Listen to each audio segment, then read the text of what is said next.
When you envision yourself as the most elite version of you, what type of people are in your friend circle? What is their mindset like? What does their bank account look like? What does their mental wellness look like? What does their self-care look like? What does their confidence look like? What does their posture look like? What does the businesses that they are building look like? Or what do their careers look like? Or what does their outlook on life look like? I want you to think about all of these different things because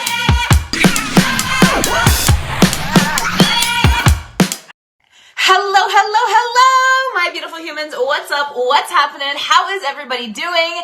And I wanted to hop on here really quickly, and I wanted to share with you guys a little bit about cutting out things from your life before you start adding more things in, or before you really look at up-leveling and going to the next level in your life. I want you to consciously think about some things that you can trim the fat of and cut some things out of your life, so it's a much easier takeoff and you're not carrying all of this extra baggage around with you, okay? So if y'all could do me a favor, if y'all are catching me live, drop that word live in the comments below. If y'all are catching that replay, go ahead and drop below that hashtag replay. If you are new to my broadcast, welcome to the organized chaos that is the BA Boss Babe Show. My name is Brittany Anderson. Y'all can always call me hashtag BA Boss Babe, and I help moms build 6- and 7-figure businesses online, utilizing social media in order to become and live debt-free. And today, the thing that I want to share with you guys is I want to talk to you about cutting things out of your life. I feel like this is something we really put on the back burner, something that we really try to avoid. We're afraid to cut things out of our lives out of fear of how it's going to make other people feel, or the thoughts and the opinions of other people as we choose this route of up-leveling our life. But I'm not just talking about people. I want you guys to maybe take a step back from the people, yes, that you feel like may be holding you down in a place that you want to move forward, but also the extra things in your life, like the physical things in your space, and also the daily habits that you have that you know are not serving you. And if you were envisioning showing up as the highest version of yourself, it's not the habits that that version of you would have.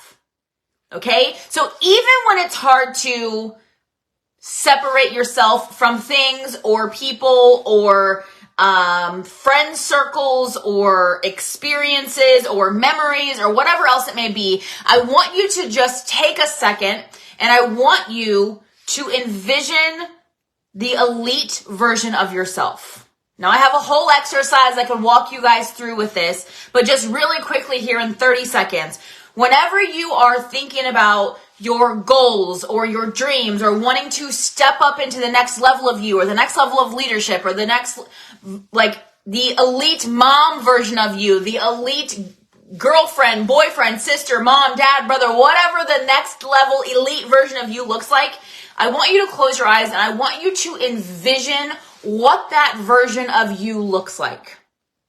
And I mean physically, what do you look like as the most elite version of yourself? What shoes are you wearing? What clothes are you wearing? Do you have a pedicure? Do you have your nails done? Do you have your lashes done? Are you wearing makeup or are you not? Do you have blonde hair or brown hair or long hair or short hair or pink hair or curly hair or straight hair? What does that elite version of you look like? And what does the elite version of you, what are the habits that he or she has every single day? What are the habits of the most elite version of you? And do you currently have habits in your life that you need to cut out in order to become that most elite version of you? If this is making sense, drop me a yes in the comments below. Okay? When you envision yourself as the most elite version of you, what type of people are in your friend circle? What is their mindset like? What does their bank account look like? What does their mental wellness look like? What does their self-care look like? What does their confidence look like? What does their posture look like? What does the businesses that they are building look like? Or what do their careers look like? Or what does their outlook on life look like? I want you to think about all of these different things, because the things that matter to the people that you surround yourself with become the things that also matter to you. So if the people you're surrounding yourself with are worried about partying, smoking, drinking, getting high, staying out all night, being crazy, new girl here, new guy here, breaking up, all this drama, those are going to be the things that matter to you just by second nature, because that's the group of people you are surrounding yourself with. Okay? So when you're having a hard time of like cutting things out or like stopping habits or pulling away and setting new habits and new routines for yourself, I just want you to take 30 seconds and I want you to close your eyes and I want you to envision the most elite version of you. How do you walk? How do you talk? How do you dress? How do you think? How do you spend your money? And then how do the people that surround you do all of those same things? And if what you're currently doing or who you are currently surrounding yourself with is not in alignment with that elite version of yourself, some things have to change. You don't just wake up one day as the most elite version of you. You're constantly shifting and changing and molding and peeling back old layers and opening up old trauma and healing childhood trauma. And then you're moving forward with more personal development and more knowledge and a new group of people and a new money mindset and a new focus and vision for the future. And then you up-level yourself again. And then you shift and you twist and you change and you mold and you peel back those old layers and you step into another version of yourself. It's just constantly this molting process until you wake up as the most elite version of yourself. But if you're not changing anything, you will never wake up one day as the most elite version of yourself. You have to be willing to make the shifts and changes as you go. When you try to move forward towards your dreams while you're still carrying around all of this added weight of a crappy mindset and a terrible relationship with money and terrible relationships with people of your past, or this dramatic relationship that you're no longer happy in, but you can't grow the courage to walk away from, or terrible friends that don't support you, or whatever else it may be, and all these people who don't want to see you win, y'all keep showing up in the same circle of people who don't want you to win. And for some of you, that circle of people is your own family. Stop showing up in circles that don't want you to win, even if you were born into that circle. I don't care if they're your family or not. If you are a person in my life that doesn't support me, that doesn't clap for me, that doesn't encourage me, that doesn't love me, that doesn't support me, I don't care if you're family or not, you are not in my circle. Because the most elite version of me is not surrounded by people who do not want her to win. Do you understand? If you understand, drop me a 1. So it doesn't matter if they're family or not. It doesn't matter if they've been your friend for 15 years or not.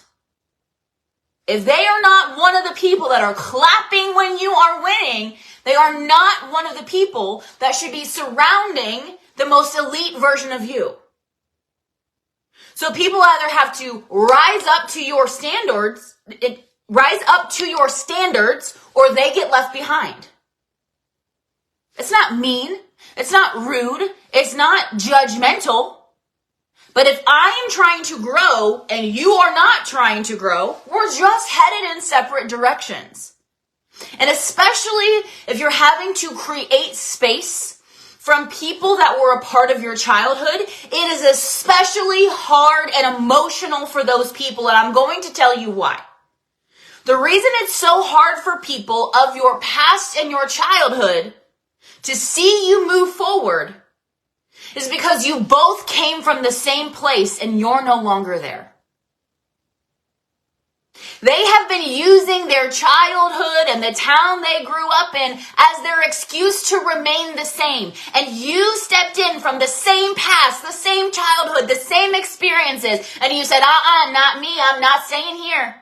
I'm not doing it. I'm not getting caught in this life. I'm not doing it. I'm changing it. And you changed and you shifted and you created a different life for yourself. which puts a lot of bullet holes in their excuse of, oh, well, I was just dealt this hand.